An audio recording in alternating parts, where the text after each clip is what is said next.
नमस्कार सर। सत साहिब जी। सर क्या नाम है आपका? नरसिंह दास नाम है मेरा। मैं ग्राम मैना, तहसील चिन्नौर, जिला ग्वालियर, MP। सर संत रामपाल जी महाराज से नाम दीक्षा आपने कब ली? 2014 में ली सर। सर संत रामपाल जी महाराज से नाम दीक्षा लेने से पहले क्या आप कोई भक्ति साधना भी करते थे? और मैं भक्ति करता था।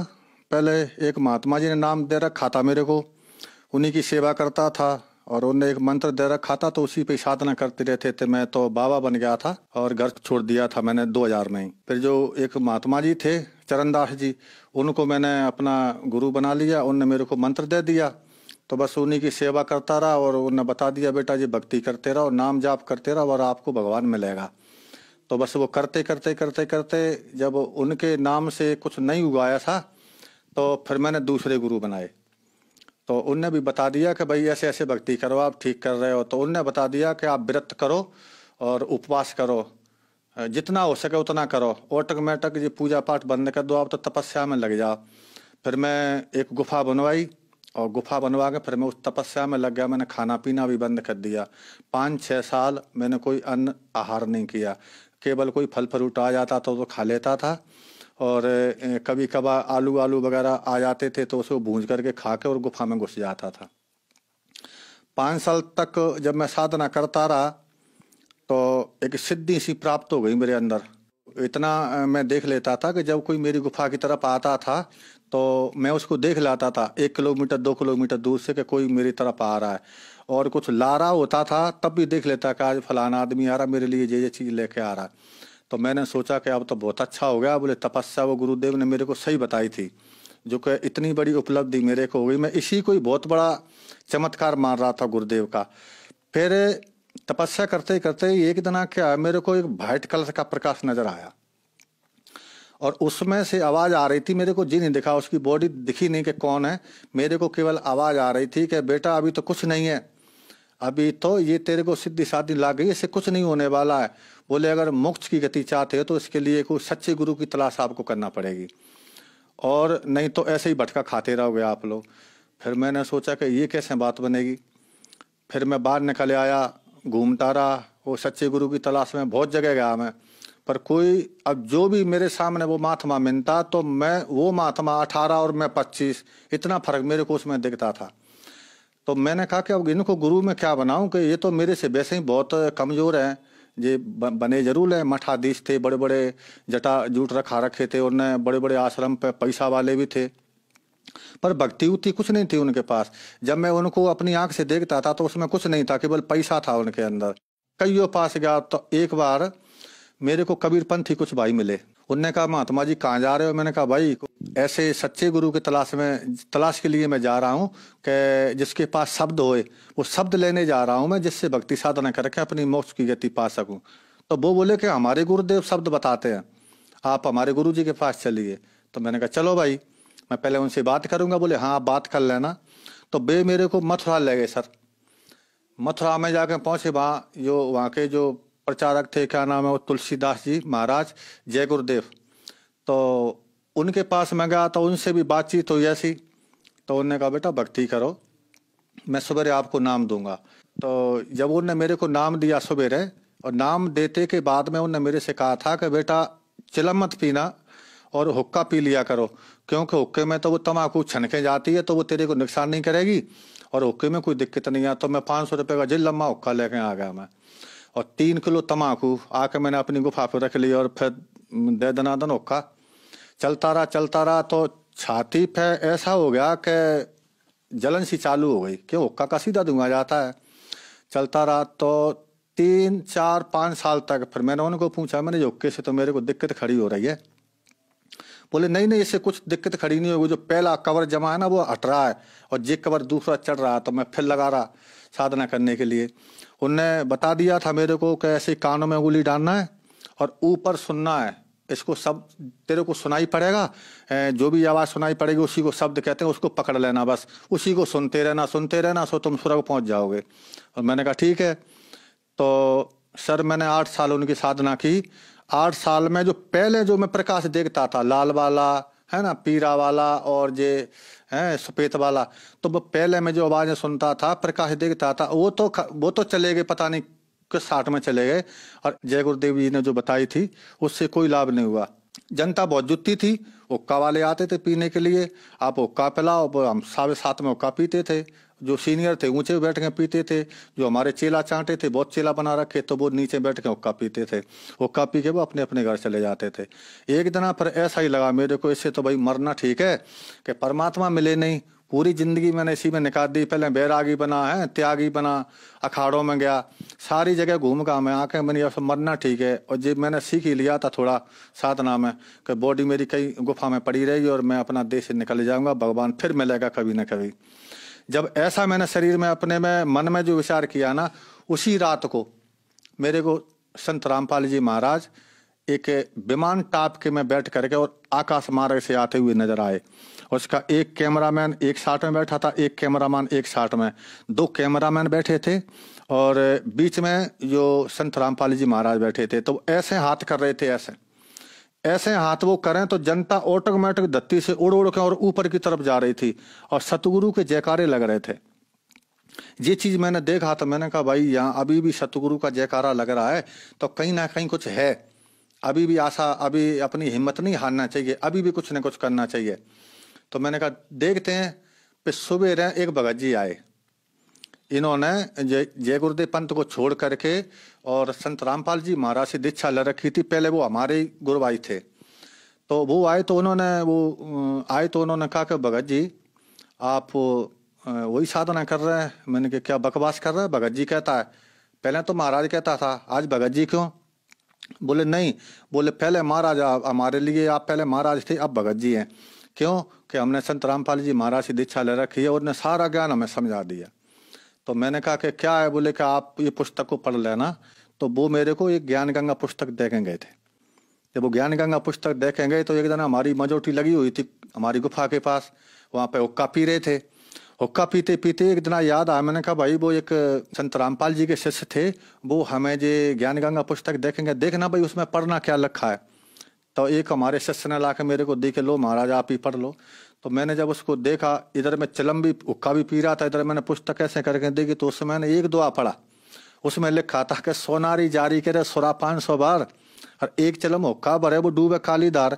जब मैंने ये दुआ पढ़ा तो भगत जी मेरे दिमाग में ऐसा हथौड़ा सा लगा कि मैंने तो पूरी जिंदगी अपनी बर्बाद कर दी। पता नहीं मैंने कितना भटका खाया, व्रत किए, उपवास किए, साधुओं की सेवा की, संत बन बैठा, सब कुछ हो गया, पर वो भगवान इतना चिलम पिला पिला के मार दी, हमारी जिंदगी खराब हो गई। अब हमें कुछ प्राप्त होने वाला नहीं है और लास्ट की जो पौंड जिंदगी बची वो इसमें हुक्का में चली गई। अब क्या होगा? हे परमात्मा आप बचाओ कैसे भी करके। तब संत रामपाल जी के शिष्य मेरे को पुस्तक देखे गए थे, वो भागीरथ दास नाम था उनका। मैंने उनको फिर बुलाया एक बार, मैंने कहा भगत जी आप आना एक बार। तो वो सवेरे आए, बोले क्यों पढ़ी पुस्तक? मैंने कहा भाई पुस्तक की बात तो ठीक है, वो तो पढ़ ली, जो संत रामपाल जी महाराज जो आपके गुरु हैं वो बात कर लेते हैं। बोले हाँ बिल्कुल आपसे बात करेंगे। तो मैंने कहा मेरे को ले चलो आप हरियाणा। तो उन्होंने कहा ठीक है चलो। 28 तारीख आई, 28 को हम यहाँ से चल दिए। 29 तारीख को सुबह हम आश्रम बरवाला पहुंचे। वहां पहुंचे तो वहां जाकर के अंदर उन्होंने कहा, मैंने कहा भाई पहले मैं बात करूंगा महाराज जी से, इसके बाद मैं नाम दे चलूंगा। तो वो भगत बोले कोई दिक्कत नहीं है, बोले अब तुम सही जगह पे आ गए हो, आप पहले नाम लो, नाम लेके आप परमात्मा के दर्शन करना। फिर मैं वहां से संत रामपाल जी के यहाँ से मैंने नाम दीक्षा ली। सर संत रामपाल जी महाराज से नाम दीक्षा लेने के बाद क्या आपको कोई लाभ भी प्राप्त हुए? जैसे ही मैंने संत रामपाल जी महाराज से दीक्षा ली और नाम लेकर के जो परमात्मा के मैं दर्शन करने के लिए गया, जैसे ही संत रामपाल जी महाराज अपनी वहां से बाहर निकले भक्तों को दर्शन देने के लिए, तो जैसे ही मैं सामने ही खड़ा था, जैसे मेरे उनके ऊपर जो दृष्टि पड़ी ना, तो एकदम मैं ऐसा हो गया कि मन पर मेरे अंदर से कोई भूत निकल गया हो। तो एकदम ठंडक आ गई। वो परमात्मा संत रामपाल जी महाराज चले गए अपने भक्तों को हाथ रखते रखते आशीर्वाद देते देते। जब मेरी बारी आई तो मेरे पे आशीर्वाद नहीं दिया, मेरे सिर पे उन्होंने हाथ नहीं रखा और ऐसे निकल के चले गए। तो फिर एकदम मैं रोने लग गया। मैंने कहा हे भगवान, आप जंगल में गए थे मेरे को लेने के लिए, आप मेरे को जंगल में से बुला करके जहाँ ले आए और जहाँ आपने मेरी बात भी नहीं सुनी, तो इतनी दूर से जब वो संत रामपाल जी महाराज लौट के आए, और लौट के आए मेरे से कहा कि मैंने क्या नहीं सुनी बेटा तेरी, सब कुछ तो सुन ली। तो फिर मेरे को लगा कि भाई यहाँ जो पक्का काम है। तो उन्होंने कहा तुमने नाम दीक्षा ले ली? मैंने कहा नाम दीक्षा ले ली। बोले बेटा भक्ति करो। और जी हुलिया क्या बना रखा, मेरे बड़े बड़े बाल थे, बड़े बड़े जटा थे। तो मैंने कहा ठीक है, तो अब मैं भक्ति कर रहा हूँ। और उन्होंने कह दिया था कि अब तुमको कोई भूत ब्यादा नहीं सतावेगी। तो पहले बहुत से आते थे जिन भूत बेताल वगैरह, अब कोई नहीं आता। और बढ़िया भक्ति हो रही है और बढ़िया साधना में लगे हुए हैं। और जबकि पहले मैं मरने के लिए जा रहा था, पहला लाभ तो यही है कि जब मेरा बिल्कुल ऐसे लकड़ी जैसा शरीर हो गया, व्रत करते करते, उपवास करते करते, तो एकदम ऐसा नया जीवन मिला जो भक्ति साधना करने से। आज देखो मेरी बॉडी कैसी है, बिल्कुल जे लग रहा है मैं तो अभी घर से निकल के आ रहा हूँ। जब मैंने जी दीक्षा नहीं ली थी जब, तो पहले अगर आज भी मेरे को लोग देखते हैं तो वो पहचान नहीं पाते हैं कि आप वही हैं क्या। तो ऐसा हो गया था मैं, बिल्कुल मेरी अंदर की लीवर खराब हो गया था, क्योंकि 5 साल मैंने खाना नहीं खाया। तो वो सुकड़ के इतना नेक हो गया था, तो उसमें आधी रोटी 1 रोटी जाती थी केवल बस। तो अगर ज़्यादा खाता था तो बीमार हो जाता था। और कम रोटी खपती थी, इससे बिल्कुल शरीर कमजोर होता जा रहा था। तो पहली बात तो यह है कि जब परमात्मा संत रामपाल जी महाराज से मैंने दीक्षा ली, तो जो मैंने मंत्रों के जाप किए, जो क्रिया उन्हें बताई थी, जो मैंने करना चालू की, तो आज मेरा वो लीवर भी सही है और मेरी पूरी बॉडी बिल्कुल ऐसे लगती है कि जी पता नहीं कौन है। और अगर आज वो देखें तो मेरे कोई पहचान नहीं पाएगा कि जी वही है कि दूसरे हैं। तो संत रामपाल जी महाराज ने मेरे को नया जीवन दान दिया है। और इतने बहुत से लाभ किए हैं मेरे साथ, तो इतने लाभ किए हैं कि एक बार रात को वो जिंद फिर आ गया था वहां पर। ये संत रामपाल की साधना छोड़ने के लिए वो मना कर रहा था। बोले पहले ही बढ़िया था, कोई दिक्कत नहीं, बढ़िया चलम चलती थी, वो का चलते थे। अब तो यहाँ पे कुछ होता भी नहीं है, हैं। तो बोले पहले हम भी आते थे तुम्हारे लिए, पैसा की कोई कमी नहीं पड़ती थी, हम पैसा भी आपको व्यवस्था कर देते थे। तो मैंने उनको कहा भाई अब तो मैं बिल्कुल ठीक हूँ, मेरे को कोई परेशानी नहीं है। तो वो भी धीरे धीरे करके फिर मैंने अर्जी लगाई संत रामपाल जी महाराज को। मैंने फोन लगा के अर्जी लगाई मैंने कि वहां पे मैंने कहा भगत जी ऐसी ऐसी बात है, यहाँ पे भूत परेशान कर रहे हैं मेरे को। संत रामपाल जी महाराज ने वहाँ बता दिया कि बेटा भक्ति करते रहो और कबीर साहब सब ठीक करेंगे। आप तो भक्ति करते रहो, भक्ति मत छोड़ना। अगर भक्ति छोड़ देना ना तो फिर वो परेशानी खड़ी हो जाएगी। तो आज मैं भक्ति करता आ रहा हूँ और आज तक के स्थिति में मेरे को कोई परेशानी नहीं है। और आज बिल्कुल सही सलामत मैं आपके सामने खड़ा हूँ। जब मैं घर से बाहर नहीं निकला था तब तो गुट्टी सुट्टी ला लेता था, हैं। और जब मैं अपना घर छोड़ के बैराग ले लिया तो फिर वो नशा, चिलम और हुक्का और ये तम्बाकू, बीड़ी, सिगरेट, बस इसमें लग गया। कभी कभार गांजे में जो अफीम आती थी, अफीम को भी खाते थे। अखाड़े में तो सारे नशा होते थे।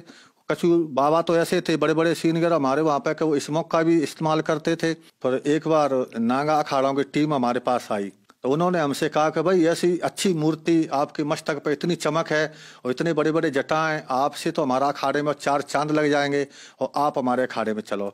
तो मैंने कहा भाई आपके अखाड़े में तो मैं चला जाऊंगा, पर मैं इतनी तपस्या कर रखी है मैं आपको एक एक करके बता दूंगा कि आपके अंदर क्या है।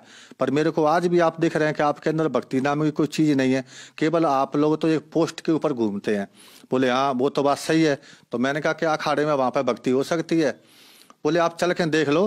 तो मैंने कहा ऐसे नहीं जाता मैं, मेरे को जाते ही अगर कोई आप पदवी प्रदान करें तो मैं अखाड़े में जा सकता हूँ। तो उनने उसी जगह पे, वहाँ मेंथ थे अखाड़े के, वो जो बजरंग दास, उनने उसी टाइम मेरे को 40 नागांव का मेंथ बना दिया कि आप 40 नागांव के ऊपर के सीनियर रहोगे और जे जूनियर रूम में आपके यहाँ काम करेंगे। तो उस बटालियन को लेकर के मैं चलता था, जहाँ भी यज्ञ में जाना है, जहाँ 40 नागा मेरे पीछे चलते थे, मैं आगे चलता था। और कुंभ में 2005 में उज्जैन गया था मैं, 2007 में इलाहाबाद में गया था, 2009 में हरिद्वार गया था। हर कुंभ में हमारी वो लगती थी, वो हमें जाता था। कई वो चेला भी हमने बना रखे थे, महात्मा लोग, साधु बहुत से चेला बन गए थे। वो इसीलिए बनते थे कि ऐसे सीनियर महात्माओं के चेला बनने से छोटे पूरे बाबा उनसे कुछ कहते नहीं है। पर वहाँ तो हमारे इकट्ठे लोग बैठ जाते थे, सब लोग स्मोक पीते थे। तो मैं उनसे कहता था कि भाई ये क्या है? बोले कि जो स्मोक है इसे पियोगे तो देख लेना तुम डबल रोल हो जाएगा तुम्हारा। तो मैंने उनसे कहा कि जब आप इतना 1000 रुपए की स्मोक थोड़ी देर में पी लेते हैं और खत्म कर देते हैं, ये पैसा जो आ रहा है इसका आपके ऊपर पाप नहीं लगेगा? मैंने पहले रामायण गीता पढ़ रखी थी, इतना तो जानता था।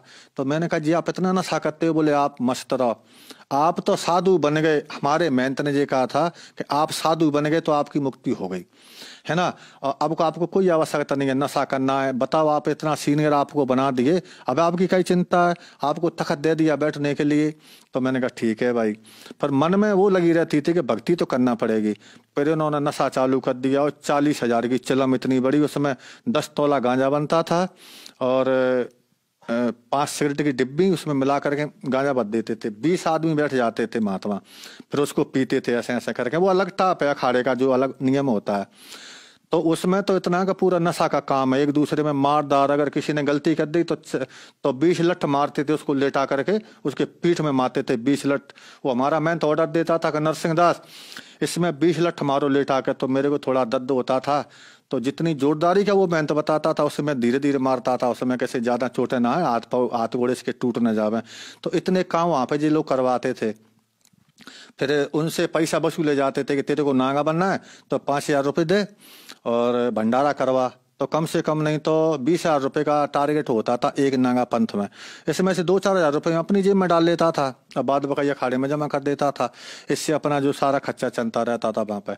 और कोई कोई ऐसे बीच में आ गया कि भाई मेरे को नागा बनना है, तो मैंने ऊपर भी नहीं भेजा, उसको नागा बना दिया तो पूरे 25,000 में ही अपने जेब में रख लेता था, उसका फर्जी पासपोर्ट में बना देता था। तो ऐसे चलता रहा। फिर वो मन में ये लगी रही कि भाई भक्ति जरूर ले, क्योंकि मैंने पहले साधना कर रखी थी। मैंने 5-6 साल पहले साधना, इतनी कठिन साधना की थी कि मैं किसी को मिलता भी नहीं था।